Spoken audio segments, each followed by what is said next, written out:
नमस्कार, स्वागत है साहित्यिक झरोखा चैनल पर।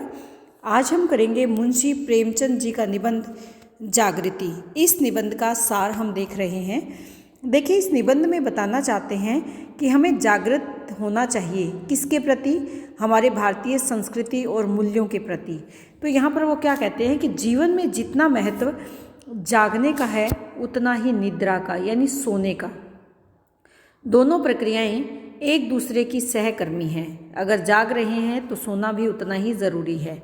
किसी भी जागृति का महत्व निद्रा से अधिक है, लेकिन जागना सोने से कहीं ज़्यादा ज़रूरी है। इसमें कोई दो राय नहीं है। वे दोनों क्रियाएं एक दूसरे के समानांतर होती है तथा एक दूसरे की सहायता करती है। जागना कर्म के लिए होता है और सोना विश्राम के लिए, अर्थात सोना और जागना दोनों ही ज़रूरी है या अनिवार्य है। जागृति प्रगति का प्रतीक है तो सोना किसका प्रतीक है? पतन का। अगर हम सोते ही रहेंगे तो हमारा पतन हो जाएगा, लेकिन अगर हम जाग जाएंगे तो हमारी प्रगति होगी, हमारा विकास होगा। जागना अगर रज प्रधान क्रिया है तो निद्रा में तम की प्रधानता होती है। जागना यानी रजस क्रिया है या जिसमें रजगुण प्रधान होता है वो क्रिया है, तो निद्रा यानी सोना तम की प्रधानता यानी अंधकार में क्रिया है। कुछ विद्वान निद्रा को आवश्यक क्रिया नहीं मानते। यह नियम तपस्वियों के लिए मान्य हो सकता है, परंतु सामान्य प्राणियों के लिए यह नियम लागू नहीं किया जा सकता। यानी अत्यधिक जागना और सोना दोनों ही कष्टदायक है। अतः जब हम किसी राष्ट्र के विषय में बात करते हैं तो वहाँ की प्रजा का जागरूक होना बहुत ज़्यादा ज़रूरी है। राष्ट्र को जीवन उपयोगी बनाने के लिए उसमें अधिक से अधिक जागने की प्रवृत्ति को बढ़ावा देना होगा। जागना, जागृति और जागरण एक दूसरे के पर्याय होते हैं या एक दूसरे के पर्यायवाची शब्द हैं। जागृति का स्वरूप स्थिर करने के पूर्व जीवन के उद्देश्य को निश्चित करना लाजमी है यानी ज़रूरी है। जैसे कोई वस्तु किसी प्राणी के लिए अमृत है, वही दूसरे के लिए विष भी साबित हो सकती है। देश की प्राकृतिक स्थिति, जलवायु की विभिन्नता तथा परंपरा और संस्कार आदि प्राकृतिक भेद भी जागने और सोने जैसी प्रक्रियाओं को निश्चित करते हैं। हमें अपने मार्ग अपनी परिस्थितियों के अनुसार तलाशने होंगे, यानी जैसे हमारे परिस्थितियाँ होंगी उसी के अनुसार हमें जीवन में आगे बढ़ने के रास्ते ढूंढने होंगे। भारतीय संस्कृति सनातन है, हमें अपनी संस्कृति के अनुसार ही चलना होगा। परिस्थिति और संस्कृति में समन्वय स्थापित करना होगा। जैसी हमारी समय है, परिस्थितियां हैं, उसमें और हमारे सांस्कृतिक विचारों में हमें तालमेल बिठाना होगा। हमारी संस्कृति कर्तव्य प्रधान, धर्म प्रधान, परमार्थ प्रधान तथा अहिंसा प्रधान है कि हम अपने कर्तव्य को महत्व देते हैं। इसके साथ साथ हम अपने कर्म को अपने धर्म से भी जोड़कर चलते हैं। परमार्थ का तात्पर्य क्या है? दूसरे को सुख प्रदान करना या दूसरे की सहायता करना, दूसरे की सेवा करना। अहिंसा यानी जो गांधीवादी विचारधारा है, अहिंसा के मार्ग पर चलकर आगे बढ़ना, ये हमारी भारतीय संस्कृति है। इसमें व्यक्ति और समाज का सामंजस्य होता है, यानी व्यक्ति और समाज में तालमेल बनता है। वस्तुतः व्यक्ति और समाज ये एक दूसरे के सहायक हैं। व्यक्ति के बिना समाज नहीं बन सकता और समाज के बिना व्यक्ति का कोई अस्तित्व नहीं है। व्यक्ति के लिए धन और शौर्य की प्राप्ति राष्ट्र हित में लानी चाहिए, यानी व्यक्ति अगर धन प्राप्त करना चाहता है या शौर्य की प्राप्ति करना चाहता है तो वो किसके हित में हो? अपने राष्ट्र के हित में हो। निर्बलों और बेसहारा पर रोब जमाने के लिए नहीं। अहिंसा परमो धर्मः और वसुदैव कुटुंबकम, ये भारतीय संस्कृति के दो महत्वपूर्ण तत्व हैं। प्राचीन काल से ही हम इन तत्वों को अपनाते चले आते हैं। समय के चलते हमारी संस्कृति में दोष और बुराइयों का समावेश हो गया है, यानी हमारी जो भारतीय संस्कृति है उसमें मिलावट आ गई है, उसमें अनेक बुराइयों ने स्थान बना लिया है। विकृत तत्वों ने इसकी पहचान को नुकसान पहुंचाया है तथा ये दोनों तत्व संस्कृति को प्रकाश स्तंभों की भांति प्रकाशवान बनाए हुए हैं। अगर ये दोनों तत्व नहीं होते, कौन से दोनों तत्व? अहिंसा परमो धर्म है और वसुदैव कुटुंबकम।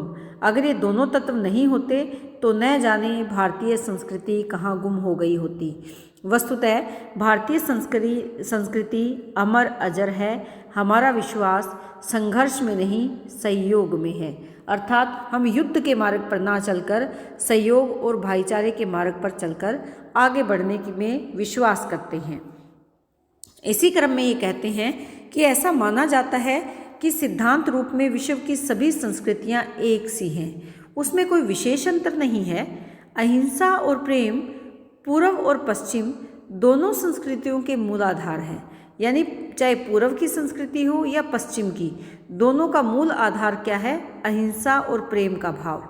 अगर कुछ अंतर है तो केवल नई और पुरानी संस्कृतियों में। पश्चिम की पुरानी संस्कृति हमारी संस्कृति से ज़्यादा भिन्न नहीं थी। जब से पश्चिम में कला का प्रादुर्भाव यानी आगमन हुआ, वहाँ सहयोग का स्थान संघर्ष ने ले लिया। संघर्ष का उद्गम स्थान पश्चिमी संस्कृति है, यानी हमने जो संघर्ष करना सीखा ये पश्चिमी सभ्यता संस्कृति से सीखा। फलस्वरूप संघर्ष नामक पौधा समान जलवायु पाकर संपूर्ण विश्व में पनपने लगा। आज ईसाईवत अपनी मूल संवेदना से कोसों दूर है। इसमें दया और अहिंसा का कोई स्थान नहीं है। विदेश में कवि, दार्शनिक और वैज्ञानिक तो बहुत पैदा किए हैं, परंतु त्यागी साधुओं की वहाँ सदैव कमी रही है। यानी विदेशों की अगर बात करें तो वहाँ पर ईसाइयत का जो भाव है वो खत्म हो गया है। दया और अहिंसा का वहाँ कोई स्थान नहीं है। वहाँ पर हमें वैज्ञानिक और दार्शनिक या कवि तो बहुत मिल जाएंगे, लेकिन साधु वहाँ नहीं मिलेंगे। क्यों? क्योंकि साधु का मूल काम क्या है? त्याग करना, सेवा करना और प्रेम करना। इसका पश्चिमी सभ्यता में अभाव रहा है। रुपए और वैभव के लिए पश्चिम में अनेक लड़ाइयाँ लड़ी गई, परंतु धर्म की लड़ाई कभी सुनने में नहीं मिली। यूरोप में बार बार क्रांति होना उसमें स्वार्थ में संघर्ष का पुख्ता सबूत है। हमारी संस्कृति का मूल तत्व क्या है? अहिंसा है। और पश्चिम की संस्कृति का मूल तत्व या मूल आधार क्या है? संघर्ष। पश्चिम की नसों में लहू के साथ संघर्ष भी बहता है। संसार में ऐश्वर्य को भोगने के लिए संघर्ष और संग्राम में हिस्सा लेना ही पड़ता है। अगर ऐश्वर्यपूर्ण जीवन जीना है तो हमें संघर्ष भी करना पड़ेगा और इस सांसारिक संग्राम में भी उतरना पड़ेगा। अहिंसा से त्याग और संतोष पनपता है। यहाँ पर ऐश्वर्य का और संग्राम का कोई स्थान नहीं है। इसमें संग्राम की संभावना बहुत कम होती है।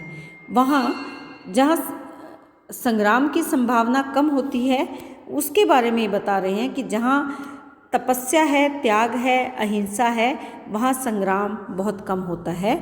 यहाँ अर्जुन और अशोक जैसे योद्धा जीत कर भी गलानी और विराग में डूब जाते हैं। क्यों? क्योंकि इनमें त्याग का भाव है। अशोक जीत कर भी भिक्षु बन जाता है। अशोक कौन है? जो सम्राट अशोक थे, जिन्होंने बौद्ध धर्म अपनाकर भिक्षु बन गए थे। धर्म के प्रचार प्रसार में अपने जीवन को सार्थक बनाता है। संघर्ष में गुटबंदी होती है जो एक दूसरे को नीचा दिखाने का तरीका है, और फिर धनबल से संघर्ष होता है कि अगर धन की ताकत है तभी संघर्ष किया जा सकता है। वहाँ ज्ञान बल कमज़ोर पड़ जाता है। राजा धन और वैभव में खोया रहता है। प्रजा के दुखों से उसे कोई सरोकार नहीं, परंतु यहाँ राजा का प्रमुख कर्तव्य प्रजा की सेवा करना और रक्षा करना है। वस्तुतः अत्याचार करने का उससे एहसास ही पैदा नहीं होता। उसके मन में ऐसा कोई विचार ही नहीं आता कि वो किसी पर अत्याचार करे। इसके विपरीत पश्चिम में संघर्ष और लालच का बोलबाला है। मशीनों के लगातार आविष्कारों ने व्यावसायिकता की आंधी सी चला दी है। यही व्यावसायिकता पश्चिमी संस्कृति के लिए कलंक समान है। इसमें इसके जो कुपरिणाम है उन्होंने संपूर्ण मानव जाति को प्रभावित किया है। लघु उद्योगों और शिल्पकारों को खत्म कर दिया है। इंसानियत पर पैसा हावी हो गया है।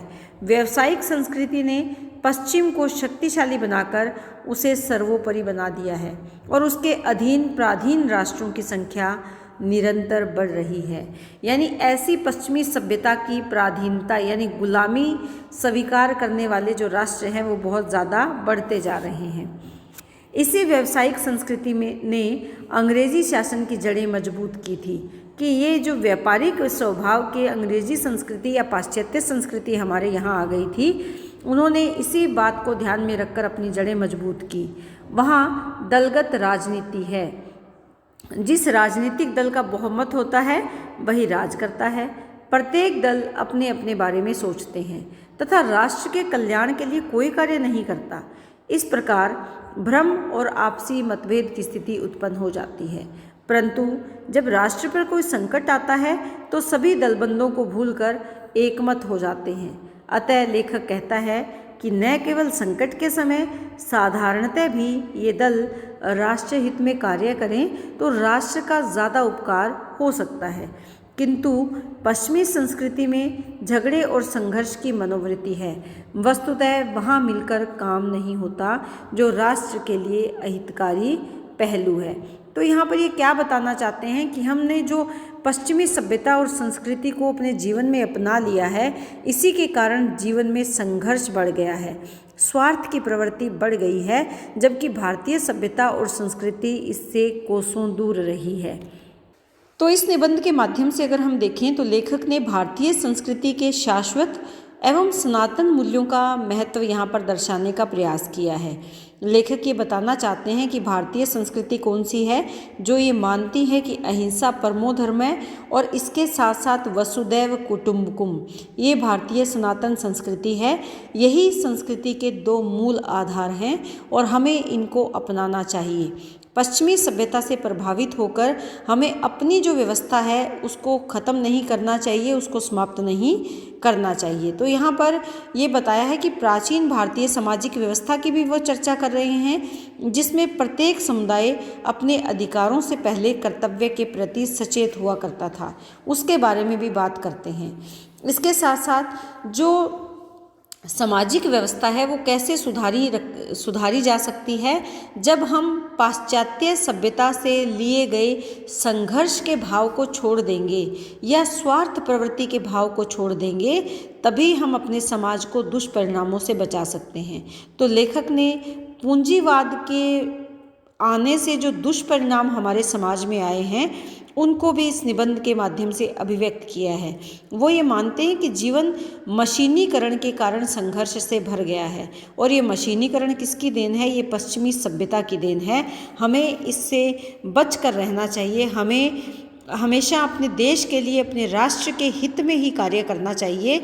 ये गुटबंदी के भी विरोध में है और ये मानते हैं कि गुटबंदी स्वार्थ का प्रतीक है, जबकि सभी पार्टियां जैसे विपरीत समय में गुट बनाकर एक हो जाती हैं, वैसे ही उन्हें अपने देश के हित के लिए हमेशा एक रहना चाहिए ताकि देश को आगे बढ़ाया जा सके। तो यहाँ पर विचारात्मक और चिंतनपरक शैली में इस निबंध को प्रस्तुत किया गया है। वाक्य विन्यास बहुत अच्छे तरीके से इन्होंने लिया है। यहाँ पर वाक्यों में तारतम्यता है। इसके साथ साथ देखें तो भाषा भी सहज, सुबोध और भावपूर्ण भाषा है। अगर गुण की बात करें तो यहाँ प्रसाद गुण है। अलंकारिक शब्दों का भी यहाँ पर प्रयोग किया गया है, लेकिन आप शैली को मूल रूप से ध्यान में रखें कि विचारात्मक और चिंतनपरक शैली का प्रयोग यहाँ लेखक ने किया है। तो उम्मीद करती हूँ कि जागृति नामक जो निबंध है, ये निबंध आपको बहुत अच्छे से समझ में आया होगा और ये आपके लिए उपयोगी सिद्ध हो, ऐसी मेरी कामना है। बहुत बहुत धन्यवाद। इसी तरह चैनल से जुड़े रहें, लाइक शेयर सब्सक्राइब ज़रूर करें।